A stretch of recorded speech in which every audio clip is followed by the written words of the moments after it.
Baik.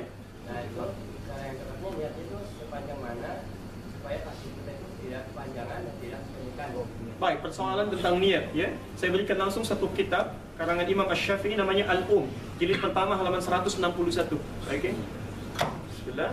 Anda bertanya tentang posisi niat ada di mana? Itu bagus pertanyaannya. Baik. Kalau ingin dipanjangkan lagi apakah dilafazkan ataukah cukup misalnya didiamkan, ya kan? Baik. Teman-teman sekalian, pertama lihat kaidahnya.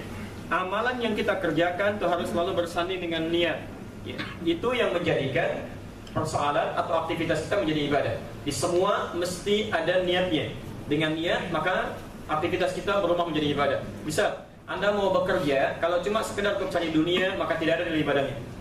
Tapi kalau Anda niatkan karena Allah, Anda ucapkan berangkat bismillah. Kata Nabi, kullu amrin dhibalin la yubda'u fi bismillahirrahmanirrahim fa huwa aktar. Anda ucapkan bismillahirrahmanirrahim, Anda berangkat atau minimal bismillah, maka tertulis pahala ibadahnya dari mulai kerja sampai selesai pulangnya. Nah, yang kedua, fungsi niat ini nanti akan membedakan antara satu ibadah dengan ibadah yang lainnya.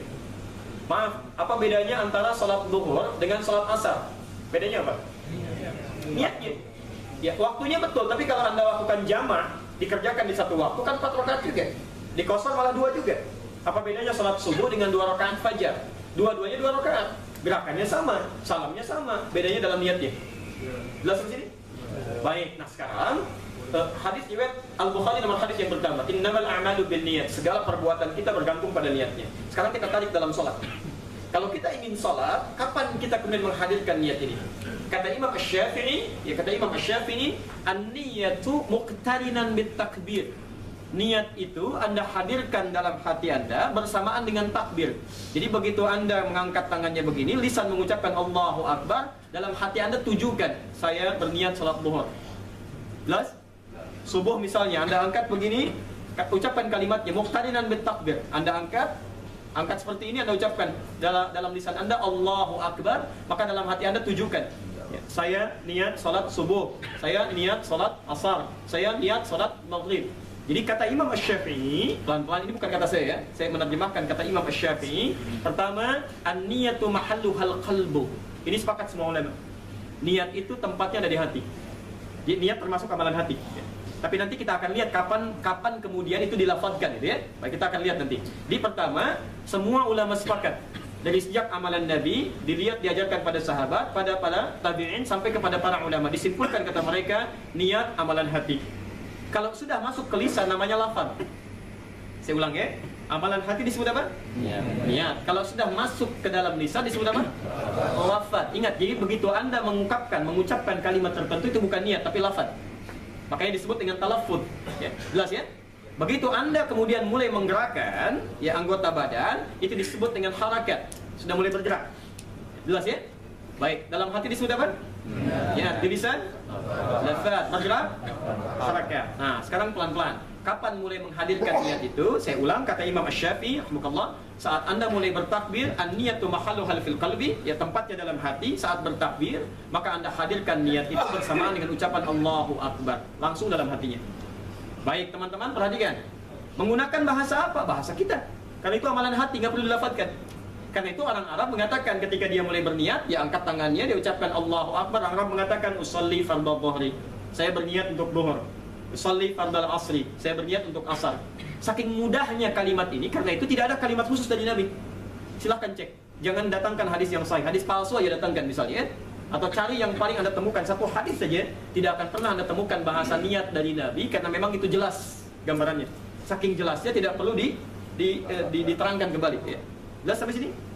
Baik, ini gambaran yang pertama. Anda angkat, ucapkan Allahu Akbar, hadirkan dalam hati. Ini maksudnya sholat A, sholat B, dan seterusnya. Baik teman-teman, kapan kemudian ada petunjuk dan kemudian mulai diamalkan ketika orang mulai sholat, tiba-tiba dia lafadzkan niatnya.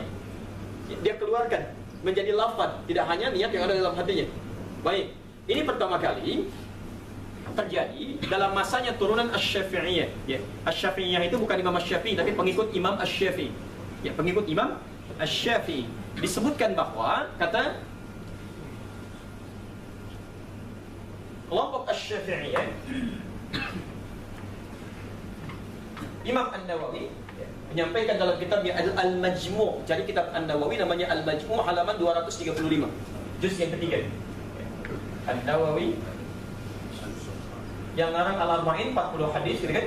Menulis Riyadhus Shalihin 1896 hadis. Beliau mengarang kitab Al-Majmu'. Juz yang ketiga halaman 235. Baik. Pelan-pelan beliau mengutip di situ pendapat Imam Ar-Rafi'i bahwa ada sebagian dari pengikut Imam Asy-Syafi'i keliru memahami lafaz ungkapan Imam Asy-Syafi'i, pelan-pelan keliru memahami lafaz ungkapan Imam Asy-Syafi'i ketika menerangkan tentang niat. Beliau menyampaikan, perhatikan, Imam Asy-Syafi'i menyampaikan, adapun niat dan lafaz dalam haji dan umrah itu harus dilafazkan. Ingat, niat dan lafaz dalam haji dan umrah. Jadi ketika Anda mau haji, Anda mau umrah, Anda lafazkan itu, keluarkan untuk menguatkan niat yang ada dalam hati. Pelan-pelan. Lalu sampai sini. Bisa labbaik Allahumma hajjan, labbaik Allahumma umratan. Makanya Nabi ketika berhaji dan umrah beliau lafazkan untuk menguatkan dalam hatinya. Ya. Tujza'u biha, dan itu sudah mendapatkan pahala. Itu sudah mendapatkan pahala. Kama kana fis shalah, sebagaimana dalam salat ketika itu dipraktekkan tanpa harus melafazkannya. Ya, kalimat kama kana fis shalah dalam keterangan ini maksudnya sebagaimana dalam salat niat dipraktekkan tanpa harus menghadirkannya, tapi dipahami berbeda oleh sebagian dari kalangan Asy-Syafi'i mengatakan bahwa sebagaimana dalam salat itu maksudnya disamakan boleh dengan haji dan umrah. Jadi mereka mengatakan boleh saat mulai bertakbir, akan bertakbir, ya, maaf, tangannya akan mulai diangkat, maka boleh hadirkan niatnya dengan mengucapkan ya apa yang ada dalam hatinya. Maka muncullah kalimat usolli fardhu dhuhri, usolli fardhu asri, usolli fardhu maghrib. Baik, dikomentari ini dengan beragam oleh para ulama. Apa di antara komentarnya? Pelan-pelan, Imam Malik menyampaikan, kata beliau, wa tukrahu, dan dipandang makruh at-talaffuz bin niyyah, mengucapkan niat 'inda shalah, dalam keadaan salat.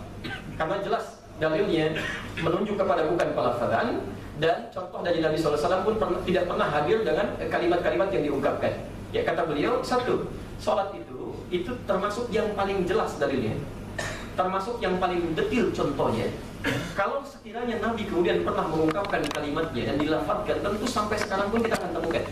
Ya, karena itu jika Anda menemukan contoh paling jelas, kemudian disandingkan dengan tafsiran itu takwil, ya, yang sekiranya bisa menghadirkan kalimat lain, maka yang jelas lebih mulia untuk diikuti dibandingkan dengan yang takwil. Kecuali, ini belum selesai, ya, kecuali kata pendapat Imam Malik, kalau sekiranya itu dihadirkan, dilafazkan hanya untuk menepikan was-was dalam keadaan sulit kita menunaikan sholat dengan khusyuk, jika itu tidak dilafazkan. Makanya teman-teman, kalimat usolli itu muncul asalnya itu ketika seseorang mengalami was-was dalam sholatnya. Dia nggak bisa khusyuk, ya. Dia nggak bisa khusyuk. Jadi sudah mulai, sudah mulai bertakbir, sudah merasakan macam-macam, dia nggak bisa khusyuk, sulit. Karena itu ketika berkonsultasi kemudian kepada ulama pada saat itu, Syekh Al-Maghribi, dia katakan, ya Syekh, kondisi seperti ini, ya, sulit menemukan kekhusyuan. Maka beliau katakan, lafadzkan niatmu seperti Nabi melafadzkan niatnya dalam haji dan umrah. Hukumnya disebut dengan qiyas, khusus bagi orang ini yang tengah mengalami was-was luar biasa. Maka ketika dia melafadzkan niatnya usolli fardhu dhuhri, misal, ya, 4 rakaat lillahi ta'ala, menunaikan salat zuhur 4 rakaat karena Allah menghadap ke arah kiblat lillahi ta'ala, dia takbir ternyata berhasil, maka tersebarlah ini. Ya. Kata Syekh ini dilafadzkan, kemudian praktekkan, dari sini dan menyebar, dari sini menyebar. Asalnya, mohon izin, asalnya hanya untuk orang ini saja, dengan hukum yang khusus. Dengan hukum yang khusus. Nah, ini seringkali lupa kalau ulama berpendapat, Anda mesti lihat, ada yang hukumnya khusus, ada yang hukumnya luas. Nah, ini hukum khusus dipraktekkan pada orang ini, tapi disebarkan maknanya sehingga menjadi menyebar. Ya, akhirnya apa? Orang yang tidak membutuhkan lafaz itu pun mengucapkan kembali. Dari sini kita ambil pendapat yang paling berpenahan. Kalau sekiranya sudah ada ketenangan dalam jiwa kita untuk memulai sholat, tidak perlu dilafadzkan. Karena lafaz itu bukan bagian dari niat, itu amalan lisan. Sedangkan Nabi SAW tidak pernah mencontohkan atau tidak memberikan dalil itu. Kecuali jika Anda berada pada situasi seperti tadi, sulit menemukan kekhusyuan di situ, maka sekiranya Anda boleh menghadirkan lafaz itu untuk meningkatkan kekhusyuan. Jelas sih? Ya. Oh, saya kira itu ya.